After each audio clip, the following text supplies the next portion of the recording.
What are the 3 tips of successful campaigns launching in iGaming industry? UFC, very high interest for CIS and Asian markets. It tends to be the cheapest form of advertising. We can set on the top like pop ads / push ads. Pop and push. And like native banners. And the last one, just video. If you've been in the industry for at least 3 to 5 years, you should know this. A new law that you are not allowed to promoting iGaming ads during the... Or if it's just constant 24 hours, you definitely know that there's fake traffic being delivered. There's a lot of potential there from a media buying perspective. Hi, and welcome to the first episode.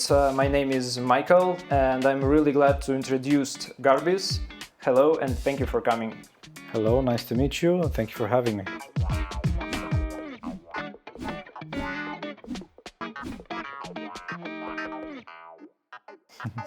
So, Garbis, first question, of course, will be about like European Cup and Copa America. First of all, how it was personally for you, and what was the outcome in terms of value, player engagement, and so on?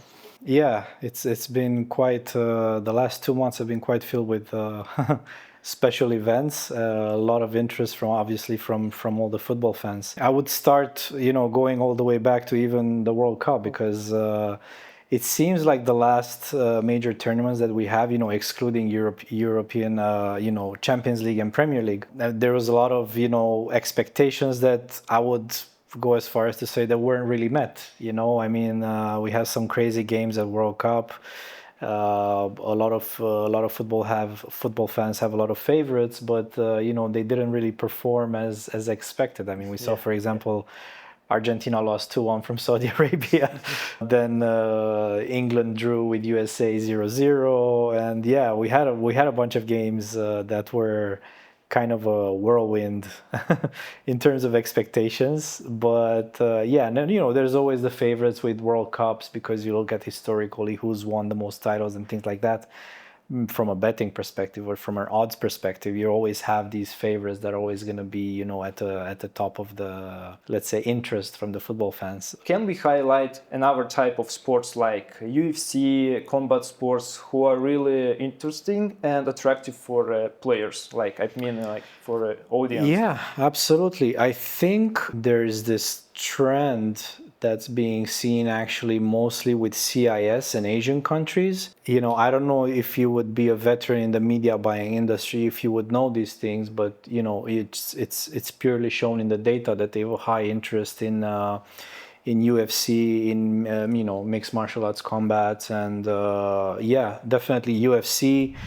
A very high interest for CIS and Asian markets. And I wouldn't just say emerging, it's been quite popular over the last few years. We've had, some really big names in the UFC and MMA. There's a lot of potential there from a media buying perspective. You just have to know how to dial into the proper targeting, and, there's a lot of potential. From my experience, a lot of, media agencies, single media buyers, or big companies, big brands, they are looking for a STAN countries traffic, like Kazakhstan, Uzbekistan, because they are really addicted on UFC and combat correct type of sports. So it's really interesting, because we will never think about to hunt someone from STAN countries, because it's a usual thing, but now it's really trend is growing, and it's really interesting, and looks potential.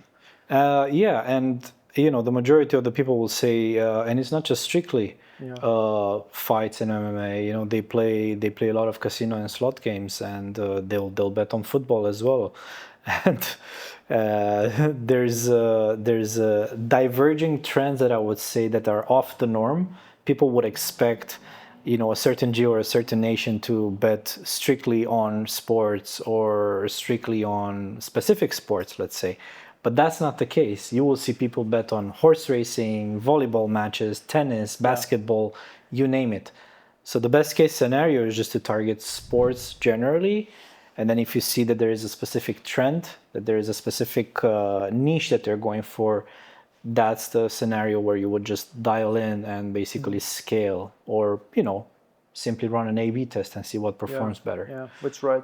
Yeah, we have a couple tests for North America. I'm speaking about the United States and the Canada in terms of NHL. and it was like very discussable results, because on some points when playing like a Panthers or Washington, it was something like blast of traffic. Yeah. Our teams that's performing not good in terms of engagement of the players. So that's why it's really right and important to find which niche you will take. And you're totally right that we can make it for all sports in generally. Yeah, absolutely. What type of campaigns is your favorite one and why? Just in general terms, let's say. Well, talking purely from a perspective of what tends to work most of the time, I would say push and pop. Mm-hmm. It's become, because I come from a background of adult and iGaming, sports and casino media buying. Those were the go-to traffic acquisition models that we would see that would perform the best. I like to work with those because I know my way around them, let's say. Mm-hmm. And with pops, it's very easy, right? Yeah. You just have one link, one redirect. Yeah, my favorite one. Nothing much to do there. Push are a little bit more difficult to set up because you got little images, you got your display banners, you got your message, you got your emojis or icons if you want to include, you got the texts. You have the translations if you want to do it in different languages depending on the geo that you're targeting. Yeah, so a little bit harder to. But the good thing about push is that if, let's say, you are targeting a large market with a lot of traffic, it tends to be the cheapest form of advertising, and you can spend very little and get a lot of data that you can then analyze and optimize to move forward.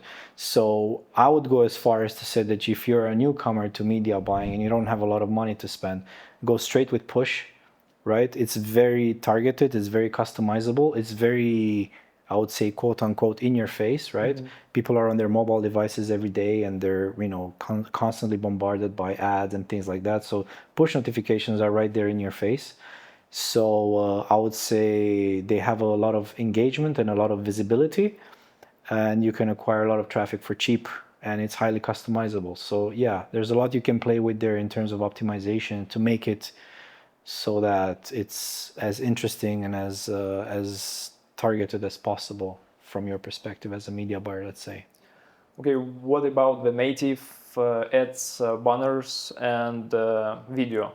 Is it worth it, or we can just skip it, or we need like something like special right. experience or something like that? I think in terms of native, when we're talking about verticals such as iGaming and casino and sports betting, the challenge there is basically overcoming, first of all, their restrictions with regards to high-risk verticals, right? Mm-hmm. Because certain brands will simply not work with you if they know you're involved with let's say, a risky vertical. That's number one. If you've overcome that challenge, then you have to overcome the challenges of actually creating the proper display banners according to their rules, because they have to be non-intrusive.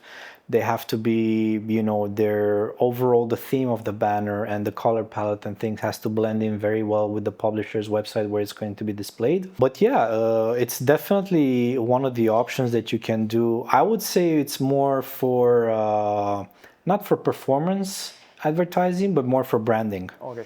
Try to secure deals with native as well as display. Native, generally display, and video. Now, the challenge with video is that video tends to be more expensive, right? Video is very, let's say, it's the type of traffic that people engage with a lot. It's because it plays right before a video, is the first non-skippable 5 seconds. So regardless of what the user does, he has to watch that before he watches his own video, right? On whatever he clicked. It has high engagement, high visibility because it's right there immediately before the user gets to see the content that he wants to see. So yeah, but definitely these are avenues that can be explored and should be explored, I would say. But I would say from the standpoint of branding rather than performance marketing, right? You would want to secure long-term deals specifically to native and display ads where you just buy cheap traffic and you let those banners run for as long as possible, simply for creating and informing the user that, hey, we're a brand, we're out here, this is our logo, this is what we look like, right? And for a long time, you could say that you've seen so many brands do this, you know that you visit a certain site, click a certain thing, and immediately you will see that brand give you a pop-up. Or you see their ads simply on it can be on mainstream media that you're just navigating, browsing, and a website will show a banner that you've seen so many times before. These are those set up long-term deals that are made for branding purposes, so that it creates the image in the person's mind that, hey, we're a brand, we're out here, and this is what we look like. And it creates this subconscious image of the user. The user gets to recognize that brand very easily, simply because you've seen it so many times. I would say those are avenues to be explored in terms of branding, long-term branding measures. Yeah. So, like, in conclusion, we can set on the top like pop ads / push ads. Pop and push. And like native banners. And the last one, just video, because it's just expensive and it's more about the branding. Videos is a little bit more expensive, definitely. Videos, I was saying native are for branding. Native, yeah. Video can be performance, right? Yeah. Video can be, because it's highly engaged audience. And because it's expensive, you cannot keep those around for a long time if they do not perform. So it's not like display, or it's not like push, where you can simply acquire a lot of traffic for very cheap. This, depending who you ask, this can be a controversial subject. Yeah, of course, a lot of people say start with pop and then scale with push, right? I will say like this. Yes, exactly. You see what I mean? Yeah. So I know that people will go a different way about it. It's simply because of the experience and what you worked with, what has worked for you, what hasn't. It has to do a lot with your goals, your target markets, the geos that you work with, the offers that you promote. It might work differently for different people.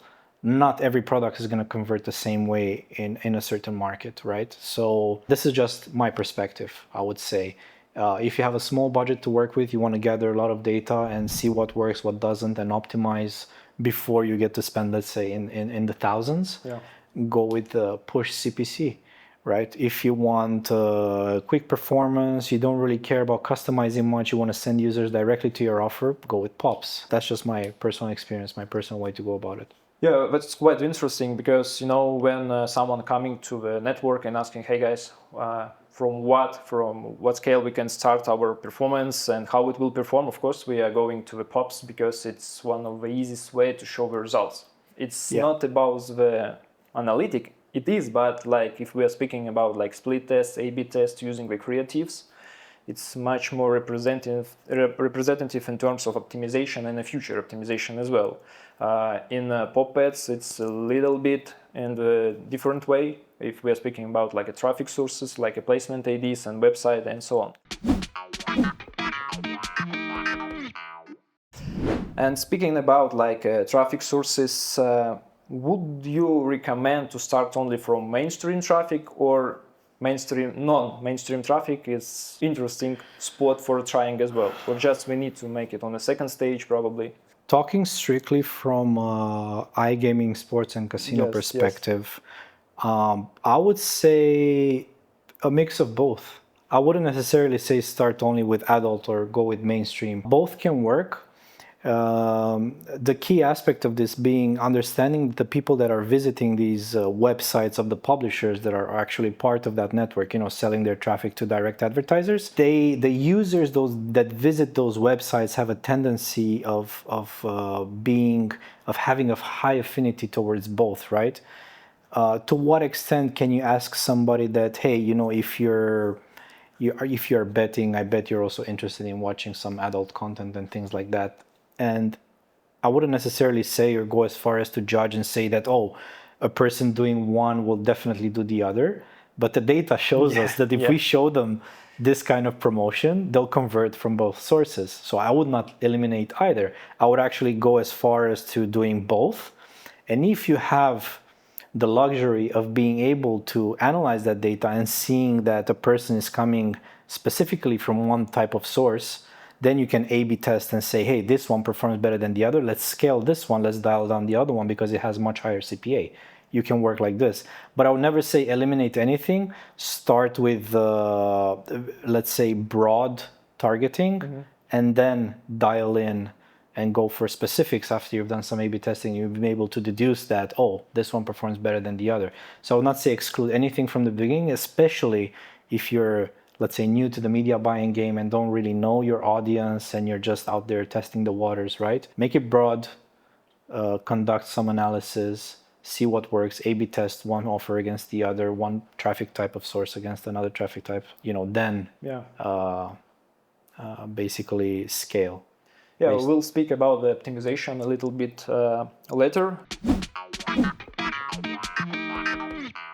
And now the question regarding like a thematic source. I mean, like movies, streams. Do you have any opinion or thoughts about this? Because sometimes when someone is just trying to start to working like a media buyer or just already skillful media buyer, they know where his audience is. And probably you have your own experience, like streams are best, movies are not really good, like... Definitely. Again, I wouldn't exclude any of those. I'm not so sure that I would say, for example, public forums or blog sites work well, but streaming sites and movie sites and torrent download sites are definitely very good sources. And talking specifically to certain types of traffic from certain geos, I think mostly CIS, and probably if you're licensed to operate within USA, definitely USA as well.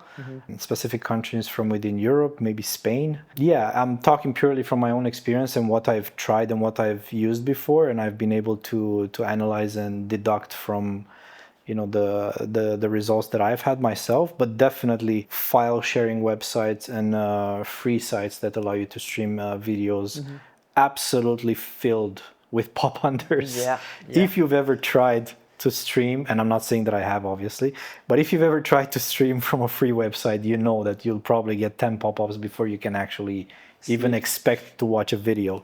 So definitely these sites have high potential. Blogs and forums, not so much. Those are definitely good for just referring, for creating backlinks and links between your sources. But as direct sources of traffic that actually converts, streaming websites and torrent and file sharing websites for sure. Yeah, that's true. Because as far we are working like different types of categories of websites, and we can underline and highlight one of them, streaming are the best.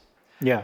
From that time when appeared some kind of bits, like I don't remember exactly the name, when you can place your bet right on during the match. Yeah. And we increased like a performance during the stream, like on 40% like in a row, just in one day, and it's really nice. And I agree. And let's go next. Oh my god. Sorry. So speaking about like traffic sources as well, I would like to ask you about the mobile traffic and desktop traffic. Right. We have a huge opinion from different kind of experts and media buyers, like desktop traffic will die, and will die very soon if we will take India, like 2 or 3 countries that don't use desktop as well. And when you're coming in the market and trying to launch desktop campaigns, really big chance that you will just lose the budget because people don't use desktop and all of this stuff. How do you think, will it happen, and how it works mobile traffic for you and desktop traffic in terms of media buying? Yeah, I wouldn't go as far to say as desktop traffic will die. Let's keep in mind that people do still use a lot laptops, right? And laptops are desktop, they're not mobile devices. Tablets are mobile devices, but laptops are still around. The major takeaway is that there's a lot more mobile traffic out there than there is desktop. That's definitely 100% true. The simplest example is, you're on the go, your phone is in your pocket all the time. Anything that you need to do, you pull out your phone and you just look at it, and that's the one to target. From a media buying perspective, I would say that depending on the traffic that you're dealing with, right? Again, going back to tier 1, tier 2, tier 3, tier 1 countries, still almost every household has a desktop computer. That's an avenue to explore if that's the kind of traffic that you're targeting, right? Let's say US, UK, Germany, Austria, Switzerland, northern countries where, desktop is still one of the primary devices being used on people's desks. Yes, you might have a laptop and a phone as well, but at some point you're going to put it down and maybe you sit at your computer to read some news, to browse, to consume some content on YouTube and things like that.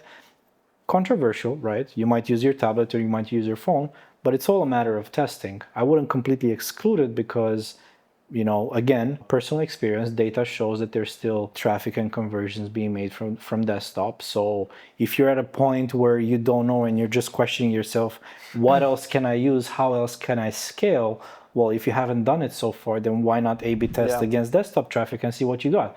It's very simple to go out there on SimilarWeb, check a certain domain and see what's the traffic split between desktop and mobile with regards to that particular geo, right? If you're talking, let's say, US. Here's the thing which we found in one Asia country, that a lot of app developers are creating like something like ecosystems for iGaming.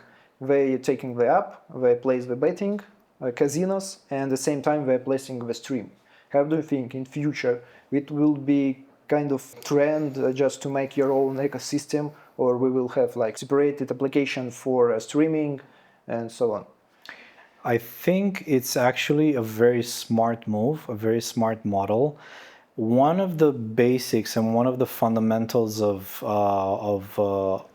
let's say, conversion rate optimization or conversion channel optimization is keeping that user engaged and keeping him within that funnel, not taking him somewhere where it looks unfamiliar or it looks like he's not seeing the content that he initially clicked on. So I think the barrier that people are trying to overcome with regards to making an all-in-one app is to keep the people within one app where they can offer them everything. They can stream, they can bet on something simply without leaving from one app to the other, because maybe they still want to see the stream without having to leave the app, right? Mm-hmm. So imagine this concept where you come up with this app where you can have your stream on the top, and on the bottom half of the screen you can have, let's say, a small bet slip where you can place a bet and directly engage with the content that you're seeing and say, let's say it's a CSGO match, or let's say it's Dota, or let's say it's one of these popular games where it's highly competitive, still very relevant. They're part of esports and they're major tournaments and they have their own audiences and stuff. And yeah, absolutely. I think the person who's going to develop that, it's going to win in a big way, because the first person who does that app is going to have exclusivity. They're going to be the first to the market, and they're going to be the first to tap into that, let's say, ecosystem and audience that, oh my God, we can do it in all-in-one. You don't have to have 3 apps, one for streaming, one for betting, and one for social, let's say, and do it all in one, definitely. The challenge is going to be how are you going to be able to display everything on one screen. But now we have, like you said, we have tablets, we have foldables, right, with bigger screen, bigger real estate in terms of what you're able to see on screen. So it's definitely a possibility. Now that we were just talking about desktop NPCs and laptops and tablets, well, we forgot to mention foldables, right, which came out. Who knows? Rollable displays. Hey, it's still fresh technology, but I'm seeing patents here and there from Apple, from Samsung, from LG. So who knows? We'll see what comes in the future. You briefly mentioned about Dota 2. It's really interesting in terms of esports as well. Absolutely. It's a big topic, be honestly, and we can have a discussion during 1 and 2 hours, and we have maybe completely different opinions, and probably we have points of touch. But just if briefly, does it have any potential in future, or we have to wait our audience until it will grow to 18? It does have an audience, but I think it's very specific to European and American markets, right? And Asian definitely as well, Japan, right? They are crazy. There's no surprise if you're a gamer, you have a background from gaming or have friends that game. Some of the most highly professional and top tier professional gaming squads out there, whether it's Overwatch, Rainbow Six Siege, Dota, CSGO, these famous games that still have hundreds of thousands of followers, if not in the millions, right? People that would gladly fly across the world just to attend and watch, right? Big supporters, there's a market there. It's very niche, definitely. It's not for everybody. But those people that follow, I think there's a market there. Now the challenge is how can you get these betting brands within that ecosystem, because the majority of the bands, the brand endorsements and the sponsorships and the promotions that happen are around energy drinks, gaming gear, and so on and so forth. It's not so much betting. But at the same time, think about it like this: those tournaments are being streamed on streaming platforms. Now, the people watching on streaming platforms or promoting their own games at the same time could be doing something and at the same time be streaming those tournaments and display a brand promotion on top of that, and that could be your way in, right? You don't have to directly deal with trying to acquire a sponsorship deal directly with the people organizing these tournaments. First of all, it's going to be extremely expensive, number one. Number two, you have the challenge to overcome with regards to betting regulations, or whether you have a license to do it in a certain country and so on and so forth. But when it comes to those tournaments being streamed over streaming platforms such as Twitch, that's a different way you can go about it, and you wouldn't have so many of those restrictions. And it's also not as direct, so you'll end up making a cheaper deal and with less challenges. So yeah, it's definitely something that can be explored, but it's specific to certain geos, like we said. It can be UK, United States, Asia, Japan were really crazy, because if you will come to Japan, you will see a lot of banners with tournaments. 100%. Yes, 100%. for HGB games, and we're really addicted on the games. Definitely. I see the potential, but main opinion that the audience is still growing. Like we have to wait the guys when they will receive their first bank account and salaries, and after this we will be ready just to make a huge promotion. And our audience, I think, still growing, and hopefully like in few 5, maybe less, 3 or 2 years, we will see really nice strategies, movements, because they are preparing like a professional sportsmen. So it's really just industry already. I know that these esports professional teams are always also on the lookout for sponsorship deals. So sometimes they'll end up approaching you and say, hey, do you want to do a partnership? Do you want to sponsor us? And we have these tournaments coming up, and we're going to participate here and there, specifically to Asia, where they have literally gaming universities, gaming academies, institutions specifically designed for taking people and teaching them how to be professional gamers. This was unheard of 5-8 years ago. Nobody in their right mind would have expected that in the future, gaming is going to be becoming such a huge avenue with such high interest that a country such as, any country from Asia, let's say Korea or Japan, right, would go South Korea, exactly, would go as far as to say, okay, let's make an institution, let's make a gamers academy where they take people in and they teach them the game and they train together and they literally live together, half a year, a month, 8 months, a whole year, 2 years sometimes, preparing for a specific tournament to participate in there. It's not gonna stop.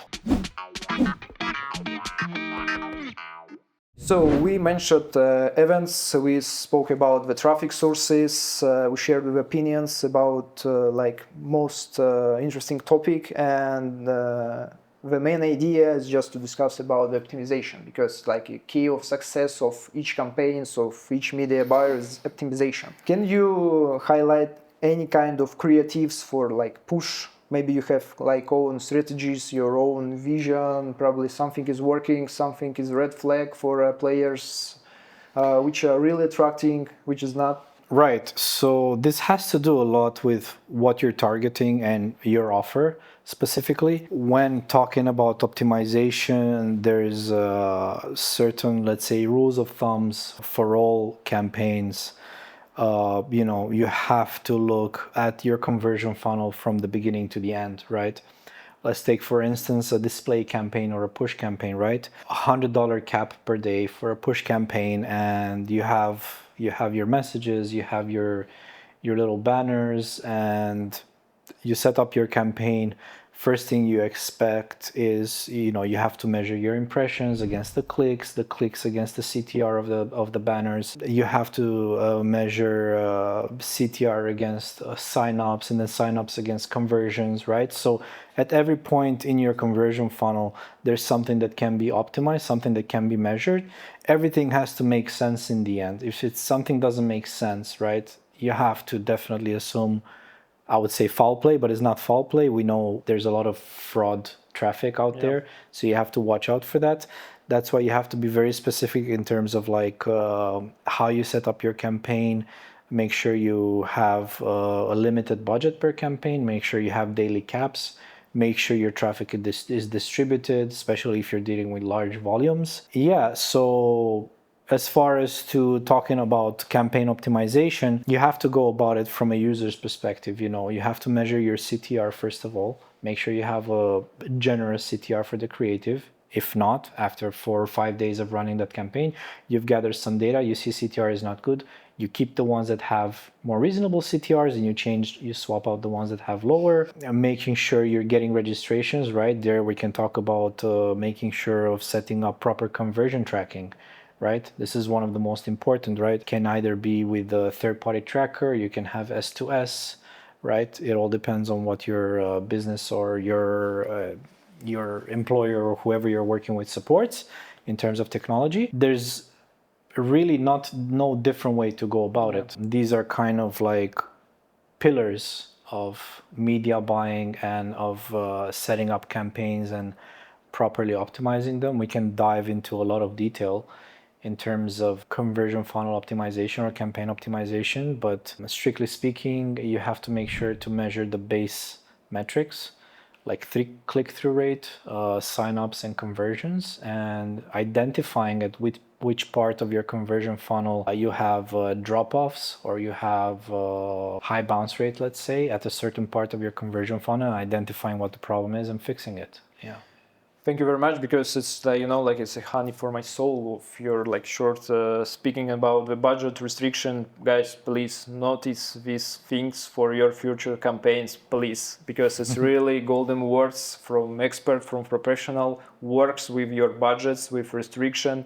Just making the research, please do all of this stuff, and I'm pretty sure you will be successful in all of your campaigns, not even in iGaming. So it's Thank you very much. You just repeat my words in all my articles. Yeah, because 6 years we are trying to develop like win-win strategies for media buyers and for account managers, let's say, and just everything just you mentioned. I totally agree. Thank you. Also, we have a couple questions regarding like localization of creatives. Is it important to make localization for different countries, for separate languages?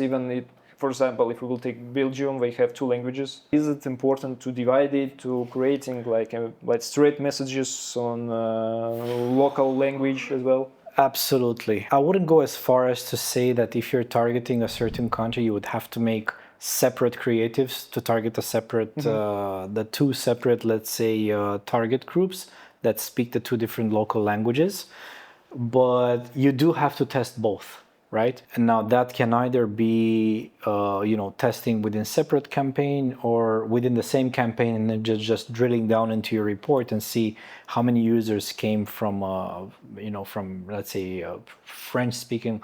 I'll take a country as example, let's say Cameroon, right? French and English, both are spoken, but primarily French, right? I wouldn't go as far as to say to exclude the one, but you definitely have to make sure to test both to see what works best, because it also has to do with your traffic source, right? If the source of your traffic is, let's say, publishers with websites, let's say with sport news, with articles in French with regards to sport reviews, event reviews, things like that, then okay, that source is purely French. But you might also have blog sites, streaming sites, who knows, that are purely in English, because you cannot assume that all of them are purely French, unless you're talking, let's say, France, right?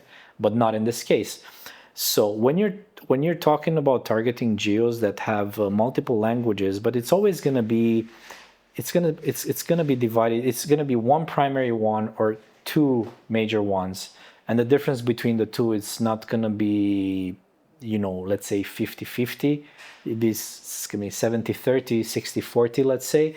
Then you do have to use both. The key is to A/B test against these two, right? Yeah. But it definitely has to be, like you said, localized, right? That means if you're targeting a French-speaking nation that tags along, with as a secondary language to have English, your creatives have to be in, your call to action has to be French. In case of push notifications, all your text has to be French, right? And one of the things that people don't talk about a lot and stuff is currency, right? If you're even there to specify any kind of bonus or anything, you have to make sure that it's in the currency that's being used locally, right? People are going to be a lot quicker to engage with your offer if it looks familiar to them.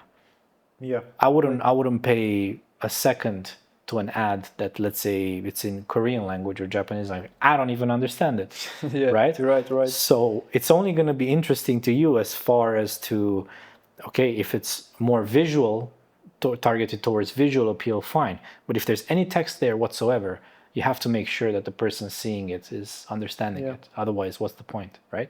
So 100% in terms of localization and making sure that you're creating the campaigns and you're targeting these campaigns properly to make sure they convert effectively and you're not wasting your money. Yeah, it's really sensitive also for Latam countries because they don't speak English almost at all, right? Yeah, and really sensitive to make creatives on the local languages and Portuguese languages as well, because football is religion and sport is kind of religion for Brazil, and it's really important to know local rules and local best teams just to make sure that you're in the right way, and it helps a lot. It's increasing your CR like on 20-30% because you're on the same page with your audience, and it's really important. And absolutely in days when we have ChatGPT and makes a really amazing translation of different types of titles, don't be lazy just to try ChatGPT even for Japan, for Korea, because when I started my long way like account manager, I saw a lot of funny things when someone sending you like a promotion banners for Romania,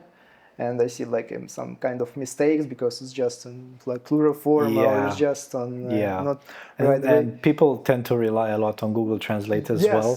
And Google Translate has a tendency of being very bad at certain languages. Now, if you're talking popular, French, Italian, Spanish, German, chances are it's going to get these ones right. But when it comes to other languages, when you're talking CIS, Asia, other countries where those languages are not as widely used in advertising or as popular, okay, not so much before, way more now, because we've advanced in time, and definitely now I think actually ChatGPT does an even better job at translations than the Google Translate. 6, I'm okay with 6 hours of sleep. 6 is fine. Just you're feeling good even, but tonight it's just 4 hours. Nah, maybe. Some people need 8-9 hours, man. Oh my god, I know. No. So, speaking about the optimization and the global terms of optimization and just a kind of specific one, we have black lists, white lists, and gray lists. What is the best strategies to starting from the white lists, just asking for your account manager to provide you top sources, or it's better just to go in grown to test everything and after to divide it? So I guess it's totally dependent on your budget. It's definitely budget dependent because I'm of the belief that you shouldn't eliminate any kind of traffic from the very beginning. Yes, granted that ad fraud is a really big problem. It's an increasingly big problem and it's very well known. If you've been in the industry for at least 3 to 5 years, you should know this. But because from the perspective of publishers that come and go, right? Let's say you've already worked with whitelists and you want to implement those sales whitelists. Those publishers are not consistent. Sometimes they're active, sometimes they're not, sometimes they disappear completely. So those whitelists can become useless. Same goes with blacklists. Maybe the parts of the zones or site IDs that you've blacklisted are not even relevant anymore. So what are you supposed to do? Retest with the whole sample pool of publishers that are available to offer you traffic, and then just optimize from there. So in my particular case, it depends on the budget that I have available, but I'm of the belief that you should go with, if you're, let's say, at the very beginning stages, just go with broad targeting, right? Do not go too specific in order to limit your traffic too much, because depending on the geo that you're targeting, they might not have a lot of traffic from that geo to begin with. Now, if your targeting is too specific, you're going to end up not getting any traffic. So it's better to test a larger pool of data and of sites and zones, and then optimize accordingly. You know, leave it 3 to 5 days, and hopefully it doesn't hit your budget cap. Stop, run a report, see what's working, what's not, and optimize accordingly. Whitelists, they can definitely help, but that's when you're, let's say, budget restricted. You want to test a specific geo. Let's say maybe you're dealing with a geo that has a lot of traffic, Brazil, India, right? We're talking in the tens of millions of impressions daily, right? And it can be crushing your budget straight out the gate. So that's when you would want to go with whitelists, to make sure that, you know, if you have restrictions on your budget, that you don't hit that cap very fast, and you're able to still test some zones and be able to optimize in between. But in instances like that, I would say whitelists help. You know, hopefully you have a good relationship with your account manager, and he's able to provide you some tested sources that are known to convert for your offers for those particular geos, and run with those in order to make sure that you're within your spending limits. Yeah, sure. But for whitelist, you need to bear in mind that it's expensive. It's more expensive like their own campaigns, because it's going on the restriction number of placements. And you mentioned that that account manager could provide you lists with already good and performing sources. It's also a tricky question for buying for such sources, because it will be expensive, first of all, because the competition is growing day by day. And it really important to find like a balance between white lists, gray lists, and black lists, because here is also a key of successful, because it's really important to make analysis, to work with your sources, to work with your networks and account manager as well.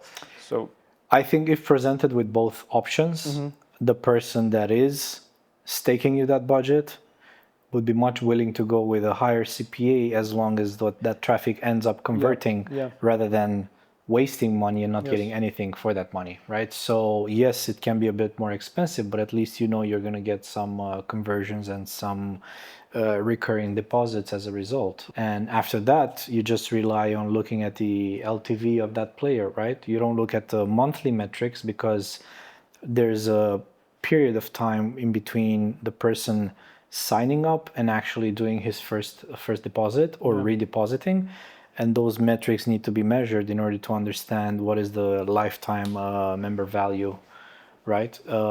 Quality traffic, you'd have a player active, you know, between 3, 6 months, 9 months, the best of them maybe 1 or 2 years even.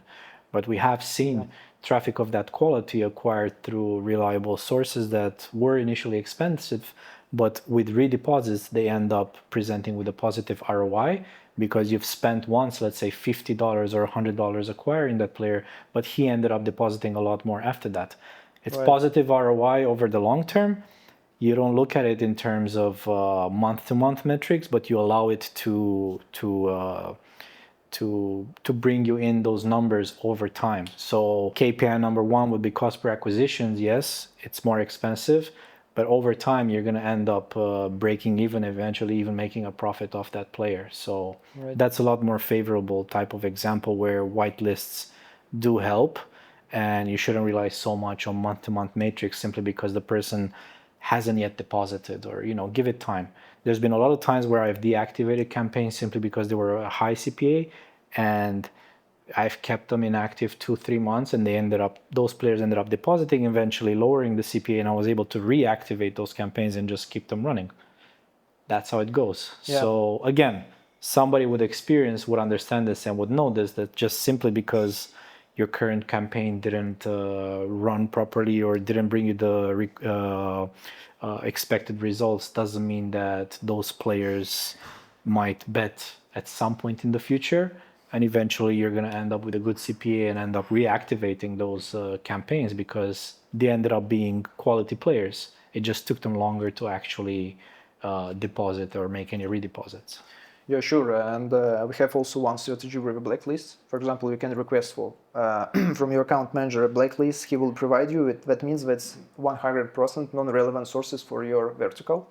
Yeah. You're launching the campaigns, and after all of this, you can create your own white lists because you can set like a campaign with blacklist with average price from the prices in the network, and just create your own whitelist to rising the bid, and you will be on top position and receive like a maximum from the sources. And it's a really good point just to fill the traffic and make really optimization in time. Yeah. Because it's not working like I will set a campaign and after 3 months I will take care of what is happening. Sometimes I agree. it happens, of course, because everyone have different kind of experience and expertise in a case of launching campaigns, and it's really important. I agree. To know the and points. I think the only challenge remaining there is to make sure that the publishers remain active and consistent. Yeah. Because I've had instances where I've had fully optimized campaigns running on whitelist that eventually just stop delivering traffic. So then you end up getting no impressions. So like, okay, what happened there? Well, those publishers, they disappeared, they're inactive, they're not delivering traffic anymore. And then what do you have to do? You start from scratch. You test the whole pool of IDs, of zones and sites, and try to get, again, converting sources from that. So it's consistency is key, but sometimes it doesn't work, and sometimes you just have to go back to square one and start from scratch, start from the beginning, test new sources, test new zones, new publishers. Time range. Do we need to use somehow time range? Because, for example, we know like at the night people are sleeping. So is it a good idea to set the limits and the time range? Because like a year ago, maybe more, and in Germany, that was a new law that you are not allowed to promoting the iGaming ads during the day. And we went to the night times because it was really weird for us. We just give a shot to trying to see how it works, and it works, and that was the question. Is it a good thing to use time range in optimization from first steps, for example? I would say no. I would go as far as to say that if you're not necessarily extremely budget restricted, then it's a non-issue whatsoever. And I'll tell you why. Well, think about it like this, from the perspective of how your targeting works. If you're working on CPM, right? Cost per 1,000 impressions. Now those impressions have to be generated by the user. Yeah. The user has to visit the website for your campaign to count one impression, right? Well, if that user is inactive in the first place, it's nighttime, then you're not actually spending any money. Who is the ad going to be shown to? Who's the pop going to be shown to if it's a Popunder campaign, if there's no user actually visiting that site? Is it going to be bot generated? And then you definitely know that you have fake traffic, right? That you have fraud traffic. And whatever zone is delivering that, you just end up blacklisting it, right? So there's ways to go about this. I don't bother with that so much because I'll either do CPM, and I know that the impressions are going to be counted mostly during high activity, high user activity, when they're navigating and browsing and just searching and doing things, right? It has to be user generated. Unless it's fake traffic, then you can identify it and cut it out. So both ways, you actually have something to gain. Then you can go to CPC campaigns, right? It's cost per click. Again, I'm not concerned about the hours. Why? Because the user actually has to click in order for me to actually spend anything on that campaign. Now, if those clicks, again, are generated at times when you know that there shouldn't be high user activity, or if it's just constant 24 hours, you definitely know that there's fake traffic being delivered. So again, you end up cutting out those zones. So this one strategy of doing this is either you do it from the very beginning, but at the cost of maybe losing some traffic, some quality traffic that might be there, or you let it run 24/7 and you just quickly identify those zones within the, let's say, the first 2-3 days of the campaign running, and you see which zones are delivering impressions 24/7 nonstop and spending the most, and then just there's two ways to go about it. Either you completely cut it out, or you just lower per zone bid, Yeah. or per zone cost, Custom. right? Custom bid. Provided that the platform allows you to do this, because not all of them have sub ID level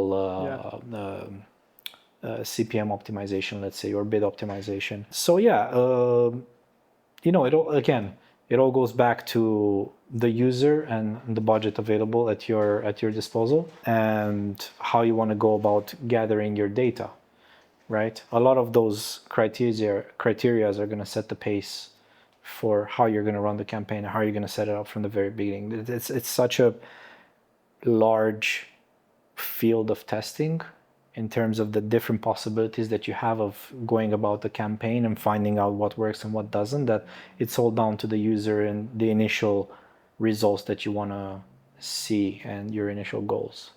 Agree.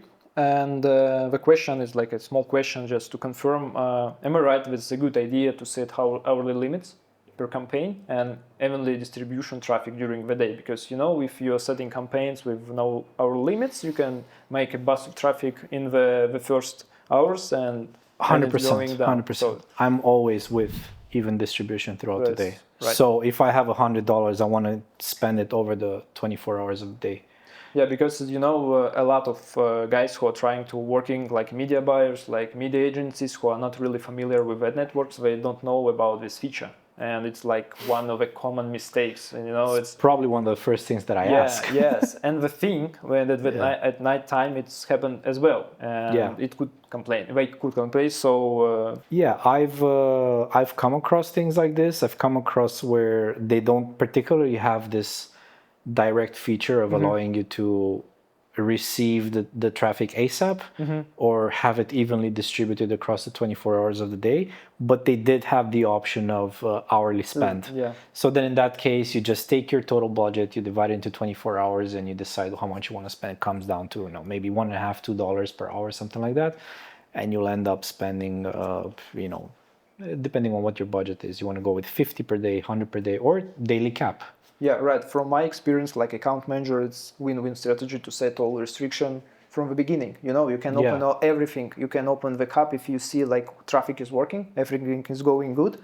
Please open the cap. But from the beginning, when you're starting to working with new network or you're trying to testing new products, please make kind of restriction in terms of the budgets, first of all, daily limits, and the payouts or your bids, because it's really important just to not lose the budget, because everything is starting for budget, and if you're losing it. And similarly, you have frequency cap, right? Yes.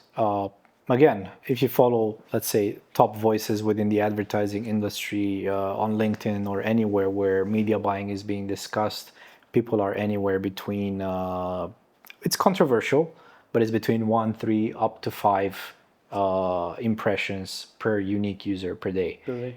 I would say that's a bit of a stretch. I would go maximum 3, sometimes even maybe just 2. Because imagine being that person and let's say you've seen it once, right? And by mistake, you closed that Popunder that showed up to you. And maybe it was something of interest to you and you wanted to see it again. A second time would give you the chance to actually click on it, right? Let's say you closed it by mistake, or you closed it too quickly and you didn't get the chance to read something. 2 is reasonable. 3 already starts to be intrusive, right? If you're a person that indeed closed it with intent, you close it the first time, you close it the second time, and you see it a third time as well, it becomes intrusive, and I wouldn't like it as a user. Let's just put it like that, right? So, and then you consider it, okay, if it's 5, that's already like, you're pushing it, That person wouldn't even be inclined to click on it to the point where he's actually pissed that he has to see it 5 times before he gets rid of it, right? So it's a fine line to walk. I always go for unique impressions per user, one unique impression per user per 24 hours with top CPM, and hopefully with smart dynamic CPM, where the algorithm can adjust my bid up to the limit that I define, and I ensure that I'm always the first impression, and I'm always bidding for acquiring the majority of the traffic on that particular zone. this would be a strategy, a good strategy to test from the very beginning in order to make sure that you acquire the most unique impressions, especially if you're new and if you're presenting a new brand and stuff. You want to make sure that you're out there and you're not the third or fourth banner or Popunder that is being seen. Someone who saw 3 already advertising campaigns, showing a betting brand, probably wouldn't want to see a fourth. Right? So I think it's important to make sure that you're always challenging those top bidders and try to be at the top as well, to be first impression, because chances are, if you're going to convert, that's where you're going to convert as a first impression. Yeah, you're right about the frequency capping. It's also important, and sometimes when you see the traffic is not going in the right way, you see like it's not performing well, you can set like 1 per 7 day, 1 per 3 days. Yeah. Just to understand, are you on the right page? Because sometimes it could be the problem with your landing page, with your creatives, with US to S tracker, or your tracker, and you lose some volumes, and it could be some discrepancy as well. Yep. And it's really important to checking everything and to make a right and good start in the beginning. And speaking about the launching campaigns, and probably it will be last question for today. What are the 3 tips of successful campaigns launching in the iGaming industry? 3 tips. Okay, so number 1, research your audience, know your audience. I think this is very important because it's the number 1 thing that's gonna dictate all the criteria for your campaign. Budget, text, localization in terms of language, amount of impressions that you should expect. You cannot compare a small country with a country, let's say like Brazil, that has tens of millions of impressions per day. So definitely research your audience and make sure you know them, even as far as to go to understand their betting habits, if you have the ability to do that, right? If there's any information out there that can be researched, then go as far as to diving in and see what are the betting habits of that particular target market that you're trying to acquire traffic from. Number 2, the type of campaign that you want to run. So decide from the beginning what you want to test first. This is again directly proportional to your budget, right? Because some traffic acquisition models are more expensive than others, right? Also, know your sources. Is it mainstream? Is it adult? Is it a mix of both? Because you have to know how to approach those. Hopefully, you are on a programmatic platform that has visibility in terms of publishers and stuff. Chances are not. Usually they're hidden behind IDs, but there are platforms out there that show exactly where your traffic is coming from. So know your traffic, know your sources, make sure they're directly proportionate to the budget that you have for testing. Last but not least, I would say know your restrictions. So know your restrictions in terms of what kind of targeting and what kind of campaign settings you need to set in terms of impressions cap, frequency limit, distribution of traffic throughout the day, budget cap for the day, or total budget cap for the campaign, right?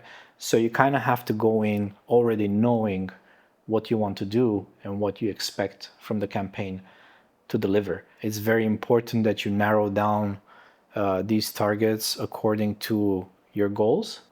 Follow the progression of the campaign, check in every 2 or 3 days, depending on what geography you're targeting, because traffic can come in really quickly from places like, let's say, Brazil, India, would have tens of millions of impressions.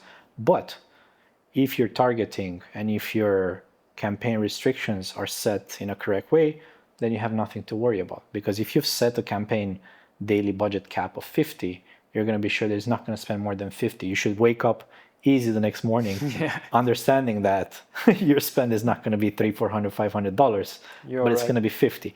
So make sure you know exactly what you're getting into. Credit to all account managers out there. Make sure to talk to your account manager, get the insights that you need, get the help that you need, and let them guide you with your campaign management and campaign setup, because majority of them are veterans in the field of media buying, and they're definitely there to help you as much as possible. So yeah. Yeah, thank you very much. It was really extremely, I would like to say, useful for our audience and for me as well. Thank you for your opinion. I totally agree with all kind of optimization, restriction, budgets, ideas. Everything is perfect. Yeah, absolutely. Because I'm on the same page. I got the same opinion. Everything must be controlled, first of all, and research, and again, make research. Don't be lazy. Use like a localization. And what can I say? Thank you very much. Hope it's not our last podcast with you. Yeah. You're really interesting, and thank you very much. Yeah, it was a pleasure. Thank you. Thanks for having me. Thank you.